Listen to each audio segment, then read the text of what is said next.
Hi, I'm John from Just Whiskey. If you like today's show, please give it a thumbs up, like, and subscribe. And thanks to all the new subscribers that are slowly trickling in and sharing my whiskey journey. But today, instead of just whiskey, it's just tequila. In paying homage to Cinco de Mayo, and which is May 5th, by the way. So again, thanks for coming on board for the show. Like, subscribe, consider becoming a Patreon with the link in the description below. Okay, what we're going to be tasting and comparing here are two blanco tequilas, which are not aged in barrels. There is some aging or settling. I know the Calle 23 spends quite a while in stainless steel tanks before it's bottled. I'm not sure about the Fortaleza, and this is the Fortaleza Still Strength, okay, Blanco. Um, so apples and oranges. The Fortaleza is made with more old school traditional methods. Their Blue Weather agave is stone crushed, and it is cooked in stone and brick ovens. And Fortaleza uses copper pot stills, double distilled, and these bottles are hand blown bottles, and they have a cool long stem cork with a replica agave on the top. So a pretty cool cork. So a nice cork. This gives it a really nice seal. And then we'll talk about the Calle 23, which is made with more modern methods. It's double distilled as well, but it is cooked in a low pressure autoclave, okay, and they use a roller mill, a mechanized roller mill to crush the agave, and they use an autoclave, a low pressure autoclave to cook this. So more modern. And then the stills that they use for this are stainless steel stills. So the Calle 23 use stainless steel stills with copper coils. Okay, so Fortaleza, it's all old school. Copper pot stills, stone crushed, cooked in stone and brick ovens, but they both are double distilled. All right. Yeah.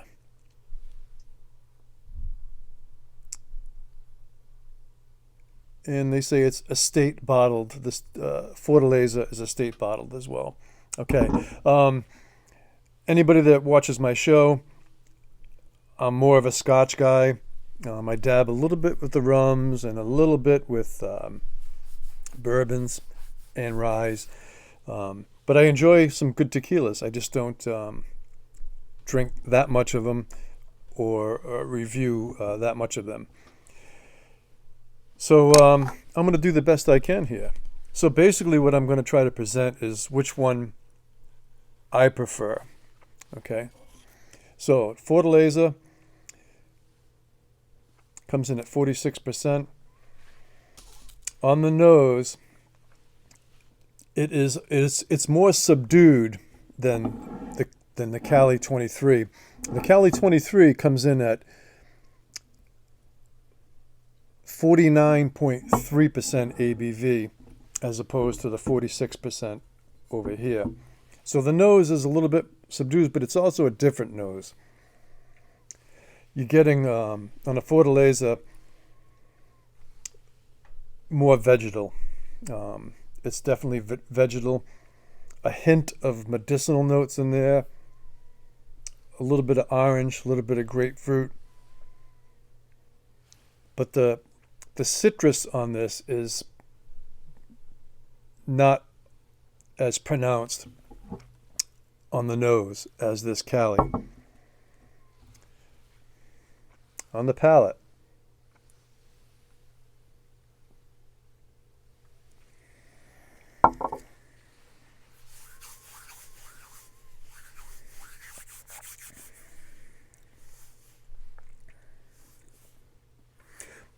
again, some of those vegetal notes are there.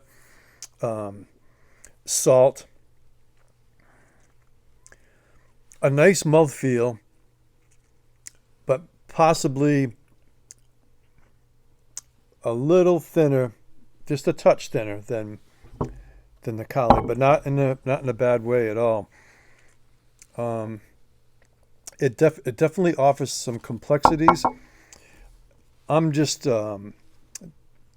telling you what the more prominent notes and the sensations that I'm getting out of that.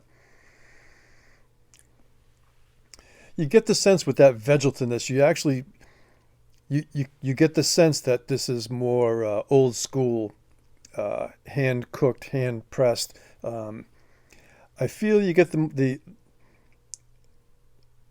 that pure essence of the agave. It's a little bit I don't want dirtier to say. Dirty is probably not the right word, but more earthy, I guess. That's a better. There you go. That's a much better word.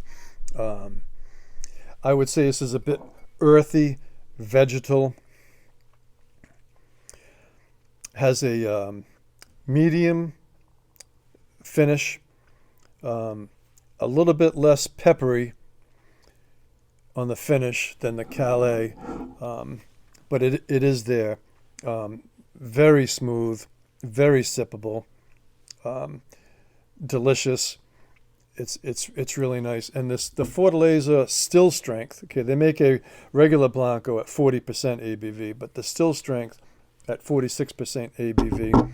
This bottle in my area retails for about $60.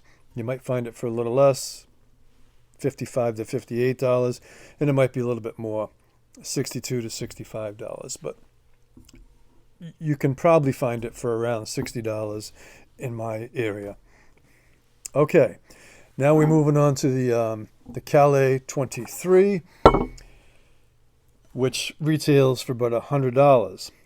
So you are paying more for this. And I'm just going to read a little bit in the back of the tag here, okay? Because I do think it's somewhat interesting. It says, I was expecting my first child, Abel, so I decided to celebrate his arrival with a unique nectar. Drawing on my years of experience of making Highland tequila, the Criollo Blue Agave came to the forefront of my thoughts. Criollo Blue Agave has an incredible sweet heart and stays small even at full maturity. I made the decision to distill the Criollo agaves by themselves instead of mixing them with regular blue agaves. This has never been done before. This Criollo 23 was born a tequila whose personality is best expressed at the precise proof of 49.3% ABV. Enjoy its incredible soft texture as it reveals all the magic of the love of Mexico. Okay. What I find interesting that they actually say on there that they found the perfect ABV to be that 49.3%. Because in the Scotch world, we enthusiasts really like integrity bottlings, which we consider to be at a minimum of 46 ABV and non-chill filtered, non-colored. Speaking of that, both of these are additive free. Okay, so there's no additives in them. But I always wondered with Scotch, most of the integrity bottlings are at 46%. And then you have some like the Lacheg, Bunnahabhain, and Deanston. They're all owned by the same company. They all come at 46.3% ABV. All right. And then Talisker, I don't have a bottle of Talisker, but Talisker has a unorthodox ABV too. I think it's 45.7, something like that. So I guess Talisker that found that ABV to be their sweet spot. And then every now and then Highland Park comes out with a specialty release. This particular one here is 46.7% ABV. Another Highland Park specialty release was 46.8 ABV. So that's my question to the Scotch world, basically, is most of these bottlings that come in at 46% ABV, you would think that some of them would find their sweet spot to be whatever, 46 point something or 48 point something or 49 point something. Okay, but anyway, I just thought that was interesting, so that's why I brought it up. Yes. Okay, on the nose, the Calle 23 has a much more brighter nose. It just flies out of the glass. It's brighter, it's sharper. The nose is incense, perfumey, big time with the citrus, especially limes. They just jump out at you, okay, on the palate.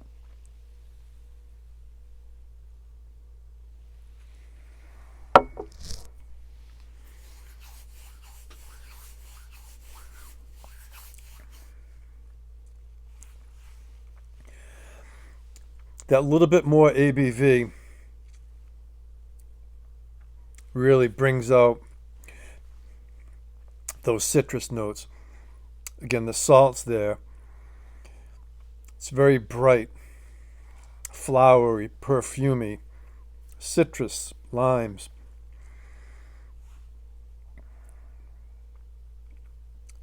Definitely more of a mouth feel with this. The finish is a little bit longer. So I said the Fortaleza was about a medium finish. So I would say the Calle 23 is a medium to medium long. Okay. And it's definitely more peppery, more briny, more salty on that finish. Very salty. All right, so now you come down to, which one's better. I can't answer that question, to be honest with you. I can say probably which one I think I prefer overall. And it's really, on any given day, I could probably go with either one of these. They're both really, really nice. But they're very different. Again, this Calle is much brighter, perfumey. The citrus notes really come out. The Fortaleza is more grapefruit, orange, vegetal, earthy.